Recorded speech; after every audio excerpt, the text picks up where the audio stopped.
Louvado seja nosso Senhor Jesus Cristo.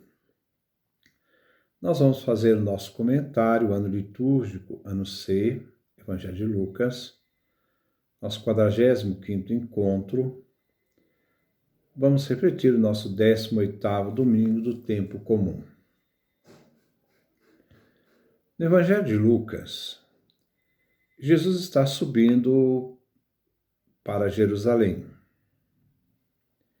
Jerusalém, lugar da sua morte e ressurreição. Devemos ver no Evangelho a nossa perspectiva do destino final.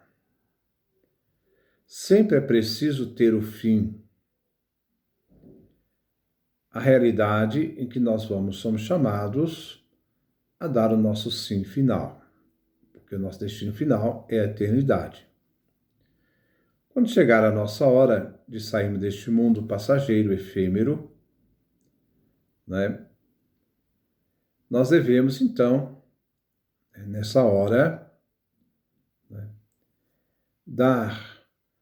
ter o conhecimento da duração de nossa vida. Porque, enquanto nós caminhamos neste mundo, nós temos uma escolha definitiva a fazer. Assim, quando chegar em nossa hora definitiva, o que fica daquilo que tanto trabalhamos e de tanto esforços desgastamos, para a vida futura, não levaremos as riquezas cobiçadas e adquiridas que foram acumuladas e que muitas vezes devoraram nossas vidas.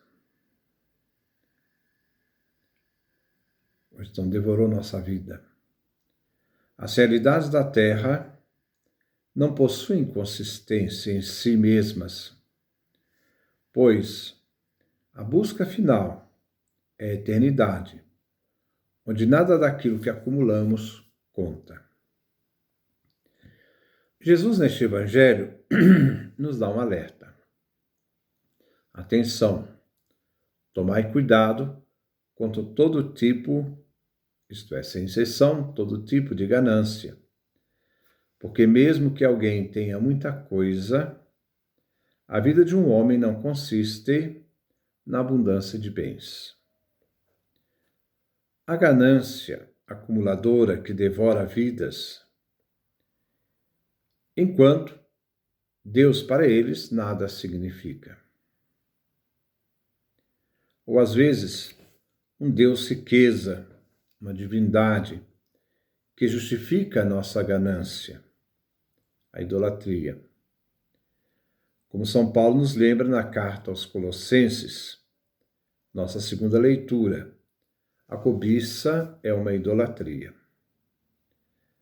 As pessoas querem deixar seu nome marcado na história.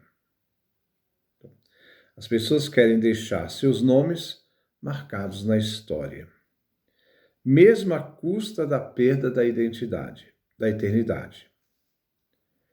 Para iluminar isto, Jesus cita a parábola do homem rico. Vai morrer sem ter gozado da sua riqueza.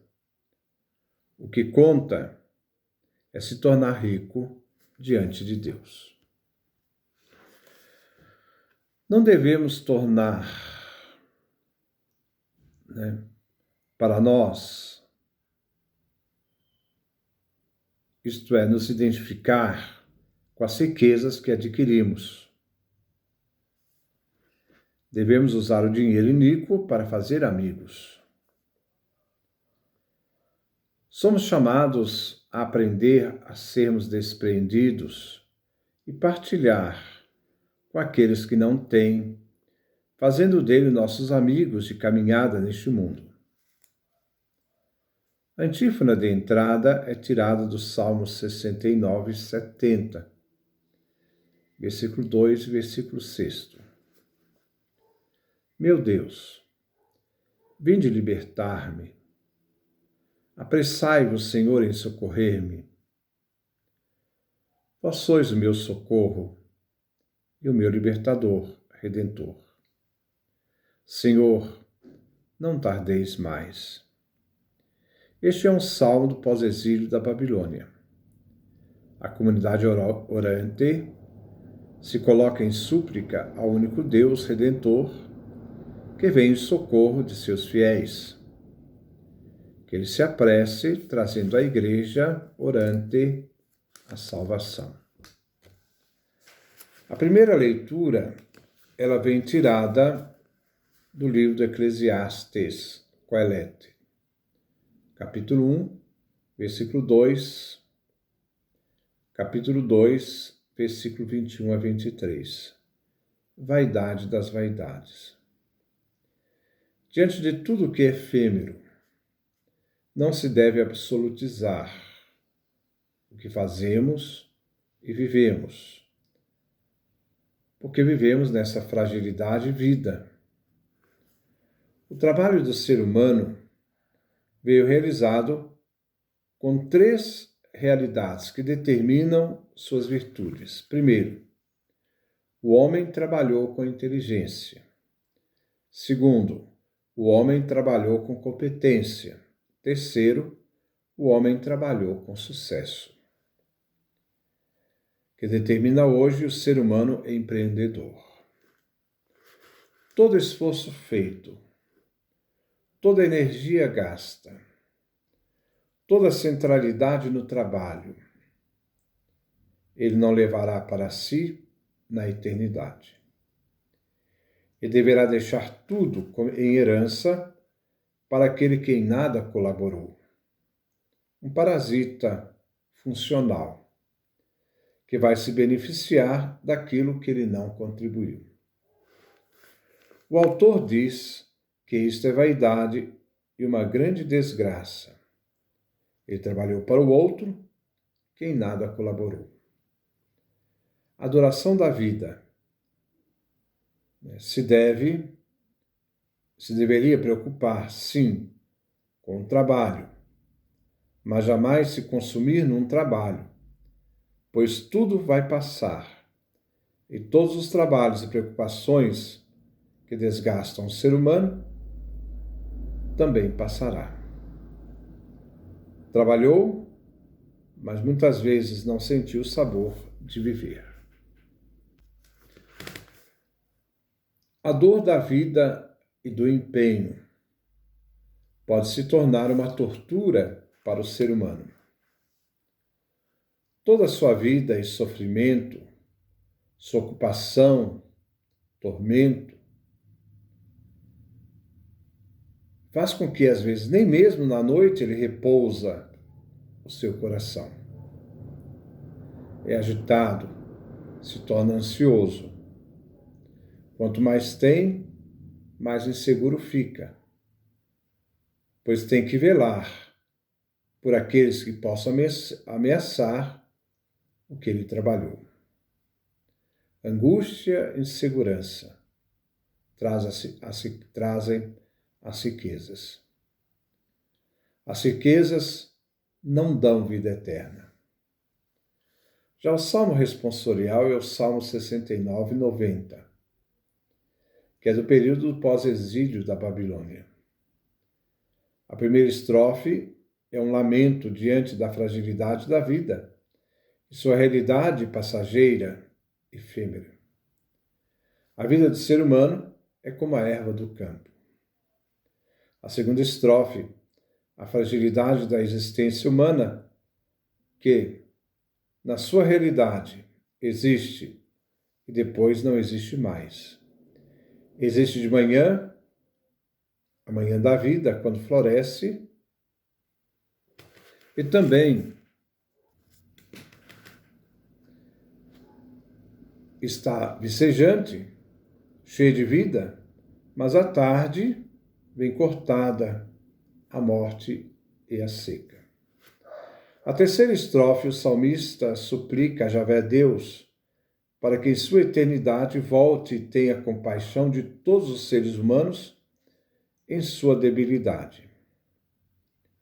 Javé Deus pode saciar a todos com seu amor de manhã, isto é, a vida humana, passageira e efêmera, E ao ter os olhos de Deus, toda a existência do ser humano será uma exultação de alegria. A quarta e última estrofe, o salmista se abre diante de Javé Deus, para que, abençoando as obras das mãos do salmista, a graça divina cuja haja sobre os fiéis.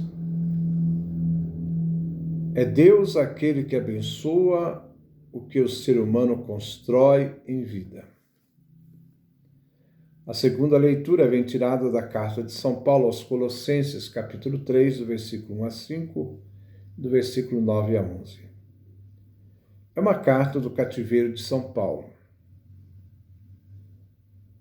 que, mesmo estando carcerado, mesmo estando na prisão, ele não se deixou ser cerceado, porque a palavra de Deus continuou sendo anunciada, porque a palavra de Deus é livre. Ele quer instruir os cristãos a manter, então, a fidelidade absoluta a Cristo. Paulo, com sua afirmação, nos diz: nós já ressuscitamos com Cristo no batismo. Como consequência, somos chamados a nos esforçar para alcançar as coisas do alto, onde está nosso destino final e o sentido da nossa vida, a salvação. Cristo nos deu a graça. Agora, pelo batismo, somos chamados a nos esforçar para fazer valer a graça recebida. O Cristo do alto que subiu aos céus está sentado à direita do Pai Eterno. A exortação quer colocar nossa vida não naquilo que passa, mas buscar aspiração às coisas que não passam, às coisas celestes. Paulo constata, aquilo que já participamos em Cristo. Nós morremos quando no batismo, e a nossa vida verdadeira está escondida com Cristo, isto é, no Pai, em Deus. A dimensão da escatologia final é a nossa vitória. Quando, aqui é a dimensão temporal, Cristo, que é a nossa vida, aparecer em seu triunfo, ele virá com os anjos do céu, é então que nós apareceremos com Cristo revestidos na glória, isto é, revestidos da eternidade. Diante disto, Paulo nos exorta à mortificação. Fazei morrer aquilo que pertence à terra, isto é, a realidade passageira. Paulo cita uma lista onde a vida cristã não se une com a vida, com o estilo de vida do mundo pagão. É uma renúncia ao estilo de vida pagão. A imoralidade, porque existe uma moralidade e exigência de vida cristã. A impureza, a paixão e os maus desejos. E Paulo coloca a cobiça como idolatria, pois cobiça não é seguir a Deus, mas um ídolo que consome a vida daquele que cobiça. O cristão deve viver na sinceridade. Paulo exorta: não mentir reciprocamente, pois pelo batismo despojamos o homem velho no seu agir e vestimos pelo batismo o homem novo, que não envelhece, mas se renova segundo a imagem do Deus Criador. Assim nos tornamos uma unidade. Não há distinção étnica, nem grego, nem judeu. Não há distinção étnica marcada como o incircunciso, o grego, e o judeu circunciso. Não há distinção aquele que é inculto, selvagem, escravo e livre, não tem distinção social. Mas em Cristo todos formamos uma unidade. Somos um em Cristo Jesus. O cristão mesmo,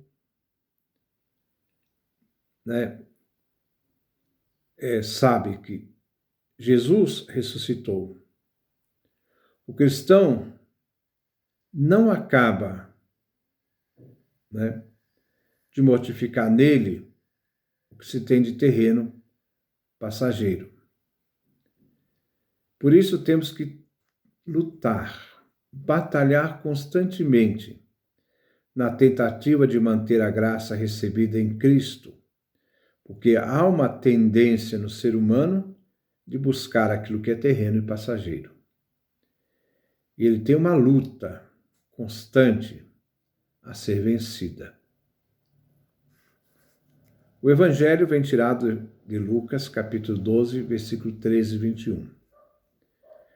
Temos dois momentos deste Evangelho. A primeira parte, quando alguém no meio da multidão, não se identifica quem é, procura Jesus, querendo colocá-lo na linha do magistério dos rabinos e mestres de Israel. Ele pede que exerça a função de juiz e árbitro. Mestre, diz ao meu irmão que reparta a herança comigo. O problema de fundo é a questão do dinheiro, isto é, os meios, posição social e eficácia. Não se trata de uma herança em sentido figurado. Podemos entender essa questão de dinheiro e posição social a partir da parábola de Jesus. Jesus se nega a ser instrumentalizado pelo requerente e dirige sua palavra a todos como um alerta. Atenção! Tomai cuidado contra todo tipo de ganância. Então, o problema aqui não é um problema de dinheiro, é um problema de ganância. Aliás, desculpa, não é um problema de herança, é um problema de ganância, de dinheiro. E coloca o sentido da vida. Mesmo que alguém tenha muitas coisas, a vida de um homem não consiste na abundância de seus bens. A vida não tem seu sentido na riqueza. Não é este o sentido da vida. Diante dessa primeira parte, nós vimos de Lucas, capítulo 12, versículo 13 a 15, ele cita então, a partir, para ilustrar essa questão, uma parábola. Então entra aqui a segunda parte do Evangelho. O que conta aos olhos de Deus não são as riquezas materiais, mesmo aquelas acumuladas honestamente, honradamente, mas sim o que se faz com elas. O homem deve procurar, sim, em ser rico diante de Deus. Por mais eficiente que seja o ser humano, por mais rico que ele seja, ele não pode garantir a sua vida. Sua riqueza não pode acrescentar um dia a mais na sua existência. Dinheiro não compra Deus. Nem mesmo Deus aceita fazer barganha. Aprendamos a ser rico para Deus. Então, a parábola mostra esse homem rico que confiou na sua riqueza, mas, enquanto ele acreditava na sua riqueza, ele viu que com a morte ele perdia tudo o que ele ansiava. A antífone de comunhão vem tirado do livro da Sabedoria, capítulo 16, versículo 20. Vós nos deste, Senhor, o pão do céu, que contém todo sabor e satisfaz todo paladar. Ao aproximar da Eucaristia, a comunidade celebrante afirma que a Eucaristia é o pão do céu. Este alimento que nos dá forças e nos faz preparar para a eternidade. Talvez essa semana nós vamos ter uns momentos um pouco de menos reflexões, que amanhã eu devo fazer a outra segunda cirurgia das cataratas. Aí quando eu melhorar, a gente volta ao normal, mas vou deixar alguns vídeos para vocês. Que Deus nos dê a sua graça, a sua bênção, sua face resplandeça sobre nós.